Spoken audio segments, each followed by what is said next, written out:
Assalamualaikum warahmatullahi wabarakatuh. Bagaimana kabar kalian anak-anakku semuanya?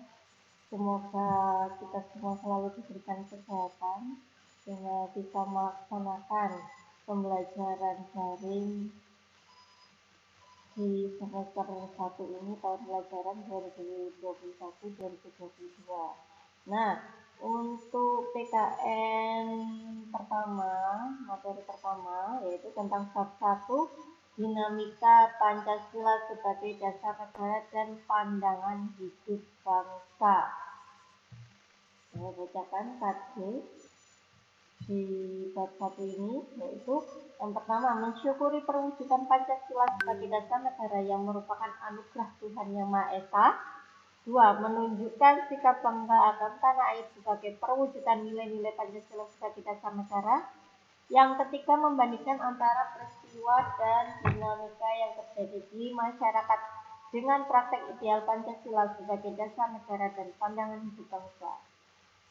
Yang terakhir, merencanakan dan melakukan penelitian sederhana tentang peristiwa dan dinamika yang terjadi di masyarakat terkait penerapan Pancasila sebagai dasar negara dan pandangan hidup bangsa. Nah, ini adalah dinamika Pancasila sebagai dasar negara dan pandangan hidup bangsa. Ada 3 materi, yaitu tentang penerapan Pancasila dari masa ke masa, dinamika nilai-nilai Pancasila sesuai perkembangan zaman, dan langkah-langkah perwujudan nilai-nilai Pancasila. Nah, untuk yang pertama, untuk hari ini saya akan jelaskan tentang penerapan Pancasila dari masa ke masa. Nah, ini penerapan Pancasila ada 4 masa ya. Yang pertama, masa awal kemerdekaan tahun 1945 sampai 1959. Masa Orde Lama 1959 sampai 1966. Masa Orde Baru 1966 sampai 1998 dan reformasi yaitu pada tahun 1998 sampai sekarang. Nah, di kelas 7 dan 8 kalian kan sudah mempelajari tentang materi tentang kedudukan Pancasila. Nah, di sini kita akan mempelajari tentang bagaimana dinamika Pancasila itu sendiri dan pandangan hidupnya. Ya, kita lanjutkan. Nah, yang pertama pada masa awal kemerdekaan tadi, ya pada tahun 1945 sampai 1959, ya kan? Itu ada 2, yaitu perjuangan mempertahankan kemerdekaan dari agresi militer Belanda. Yang kedua, perjuangan mempertahankan NKRI dari pemberontakan. Nah, itu pada masa awal kemerdekaan. Nah, sebagai bangsa yang besar, kita itu patut menghargai jasa para pendiri bangsa kan ya, yang berhasil merumuskan dan menetapkan Pancasila sebagai dasar negara dan falsafah hidup bangsa. Nah, pada periode ini, penerapan Pancasila sebagai dasar negara dan pandangan hidup menghadapi berbagai masalah, ya kan? Terjadinya penyimpangan terhadap nilai-nilai Pancasila. Sesuai dengan gambar itu, perjuangan mempertahankan kemerdekaan dari agresi militer Belanda itu ada beberapa kejadiannya, pemberontakan. Bukan pemberontakan tapi perjuangan. Ya, yang pertama ada Medan Area, ada Bandung Lautan Api, ada Ambarawa, terus arek-arek Surabaya, terus yang kelima adalah Puputan Margarana. Nah, itu sudah kalian pelajari ya di kelas 7 dan 8. Sekarang perjuangan mempertahankan NKRI dari pemberontakan dari bangsa sendiri. Yaitu yang pertama adalah ada PKI Madiun pada tahun 1948. Ya, tanggalnya itu 18 September 1948. Catat loh, jangan sampai lupa. Pemberontakan PKI di Madiun 18 September 1948. Pemimpinnya adalah Musso. Tujuan adanya pemberontakan ini adalah mendirikan negara Soviet Indonesia yang berideologi komunis. Ingat ya. Namun akhirnya gagal karena apapun itu, kejahatan apapun pasti ada akhirnya ya. Yang kedua, DITII atau NII. DII itu pemberontakan Darul Islam. TII Tentara Islam Indonesia. NII Negara Islam Indonesia. Jadi pemberontakan DITII itu pemimpinnya adalah Sekar Maji Marijan Kartosuwiryo. Ingat ya, pemimpinnya adalah Sekar Maji Marijan Kartosuwiryo. Pemberontakan ini ditandai dengan didirikannya Negara Islam Indonesia pada tanggal 7 Agustus 1949. Tujuan utamanya didirikan NII adalah untuk menggantikan Pancasila sebagai dasar negara dengan syariat Islam. Padahal di Indonesia ini tidak membeda-bedakan agama, ras, dan suku kan ya. Lalu yang ketiga adalah RMS.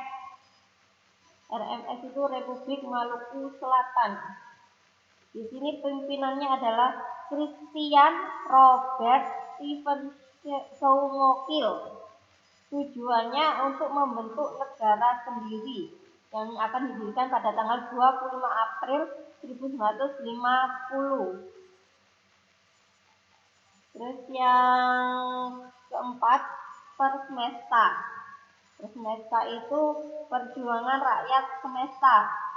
Kalau PRRI itu Pemerintahan Revolusioner Republik Indonesia.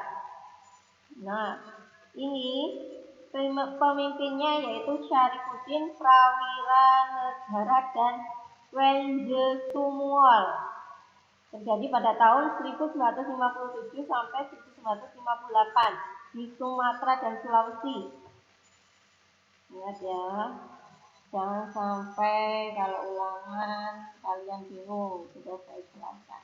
Dan yang terakhir itu APRA, terjadi pada tanggal 15 Januari 1949. APRA ini adalah Angkatan Perang Ratu Adil. Yang mendirikan adalah Kapten Kenil Raymond Westerling.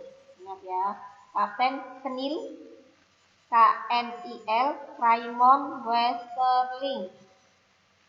Westerling ini memandang dirinya sebagai sang Ratu Adil yang diramalkan akan membebaskan rakyat Indonesia dari tirani. Ya. Namun kudeta yang dilancarkan Westerling mengalami kegagalan sehingga dia terpaksa melarikan diri ke Singapura. Jadi hal ini mempercepat pembubaran Republik Indonesia Serikat dan kembali ke bentuk Negara Kesatuan Republik Indonesia pada tanggal 17 Agustus 1950. Lanjut. Nah, ini kan yang terjadi tadi ya. Jadi di masa awal kemerdekaan ini banyak perubahan-perubahan yang terjadi kan. Yang pertama, perubahan sistem pemerintahan dari presidensial menjadi parlementer. Ingat ya, presidensial menjadi parlementer. Terus KNIP itu berubah fungsi dari pembantu presiden menjadi badan legislatif. Kemudian perjuangan melawan agresi militer Belanda dan serangkaian perundingan ada rangkaian yang terjadi di KMB ini terjadi pada masa awal kemerdekaan. Akhirnya berakhir dengan KMB 27 Desember 1949, pengakuan Belanda terhadap Indonesia dengan membentuk RIS dan mengubah konstitusi UUD 1945 menjadi konstitusi RIS 1949. dekrit tidak dikehendaki rakyat Indonesia sehingga tanggal 17 Agustus 1950 tadi kembali menjadi RI dan mengubah konstitusi dan konstitusi RIS menjadi UUDS 1950. Nah, di sini itu terjadi yang namanya dekrit presiden. Jadi pemerintah mengeluarkan dekrit presiden pada tahun 1959, yaitu pada tanggal 5 Juli 1959. Jangan sampai lupa ya, dekrit presiden.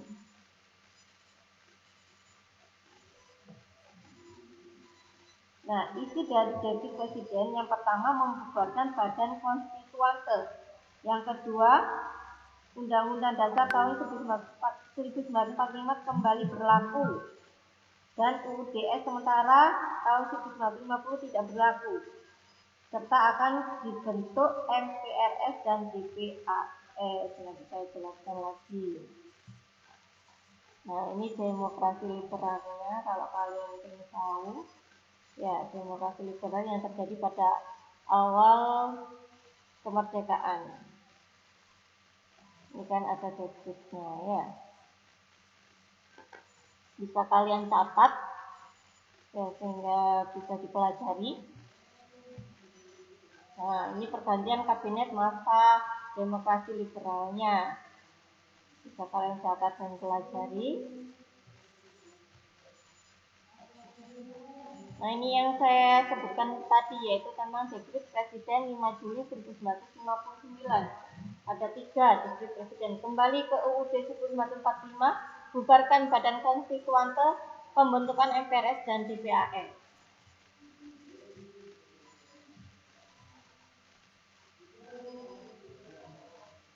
Kita lanjutkan. Nah, ini pada masa Orde Lama, kita ganti ke masa Orde Lama. Tadi kan yang pertama masa awal kemerdekaan, yang kedua ini masa Orde Lama. Di Orde Lama ini demokrasinya yang dipakai adalah demokrasi terpimpin, yaitu awalnya itu adanya dekret presiden tadi kan ya.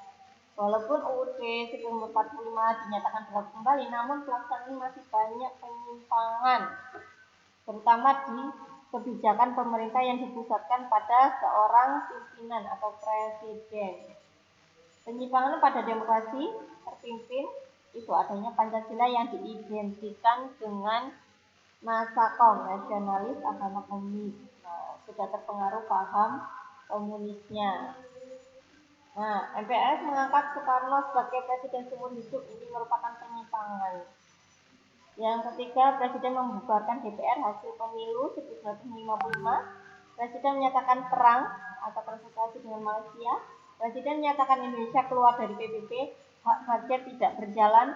Terjadi pemberontakan G30 SPKI pada tanggal 30 September 1965. Namun pada masa Orde Lama ini ada kelebihannya.